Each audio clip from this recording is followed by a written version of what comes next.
Next week I play my heteronomous 4, Fremdbestimmt 4 program.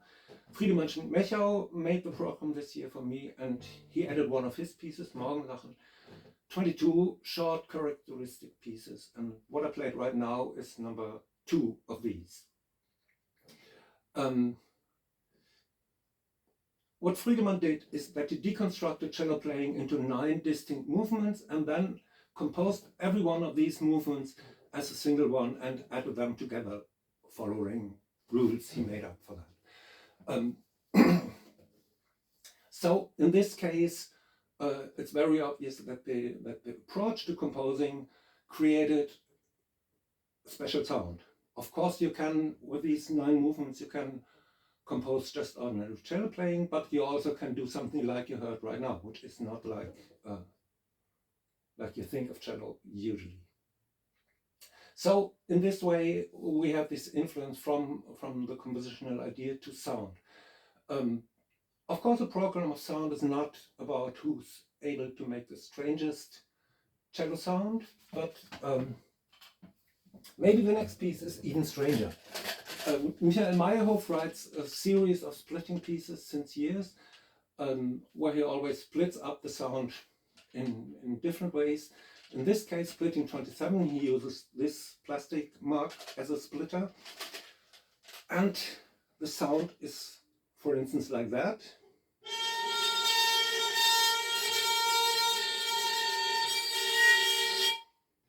Very special, but a subtle one. Or it can also be like this. So very harsh sound, and a lot of things in between. Also here I'd say you have a strong, close relationship between sound and composition. In this case, you could, especially with these notes like the first one I played, you could, if you wanted to, compose a melody. But if you did that, the melody would be so strong, pitch is such a strong thing in perception, that you would miss the special aspects of these sounds. So what he does is that he just puts one sound here and then one sound there and one sound there. So the musical form is much more about balancing energy that's in these sounds than creating a melody or so. It's also very different from Friedemann. It's in many ways it's close to Bruckner and Mahler, I'd say, who of course they use harmony, they use melody, but still they are also balancing energy in their symphonies. Anyway, the next piece by Graciela Paraskevaídis, I like a lot because it's so reduced in material and yeah, tries to get somewhere with this reduced material. It's almost normal cello playing. It has a scordatura, which is not for sound reasons, I'd say. It's using a lot of knocking on the cello, and there's this one rhythm that appears throughout the piece. Also, for instance,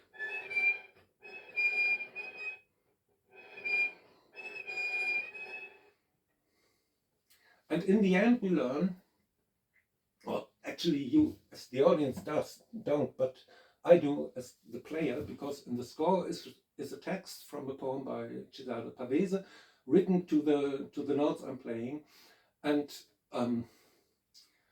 I learn and I tell you with the last 5 notes of the piece,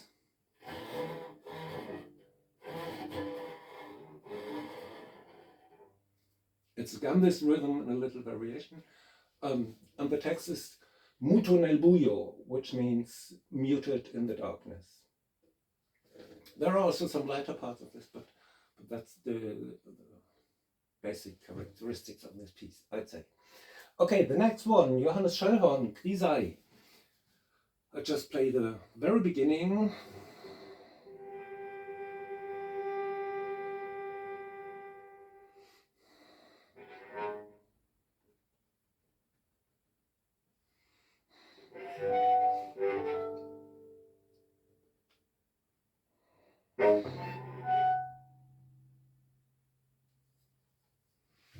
And so on. Dynamic-wise, the anti-Maierhof in this piece, in this program. Yeah, you already heard it. He uses this very, very soft sounds. There's a transition of the characteristics from higher and sharp sounds to lower and softer sounds, and it's a very free piece because you have a grid of 5 to 7 seconds, and with every grid something starts, but you are free to do it in this range of 5 to 7, and these groups are not rhythmically defined, but it's grace notes. Yeah, it's very friendly, very nice. Okay, the last piece of the evening and of this video is Glacier by Alvin Lucier. I made a special video about this piece, which is linked down there. I think it's best, if you want to know more about this piece before you listen to the concert, watch this other video. What I want to tell you right now is that, again, we have this relationship between sound and musical form. I start this, it's just ordinary cello playing this piece. I started with this note, and I keep on that for 1 minute. And if you concentrate on 1 minute for just one sound, it changes. And that's something that appears just after this time. So that's why you can't tell about the piece something in 20 seconds. Okay, I'll play my concert on August 21st at 7 p.m. Middle European Summertime on YouTube. The link is down there in the description of this video.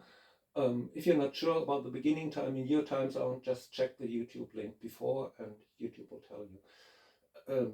It's an interesting program, I think. I'm glad Friedemann made it like this, and I'm looking forward to playing it, and I hope you're interested, and join me next Wednesday for this concert.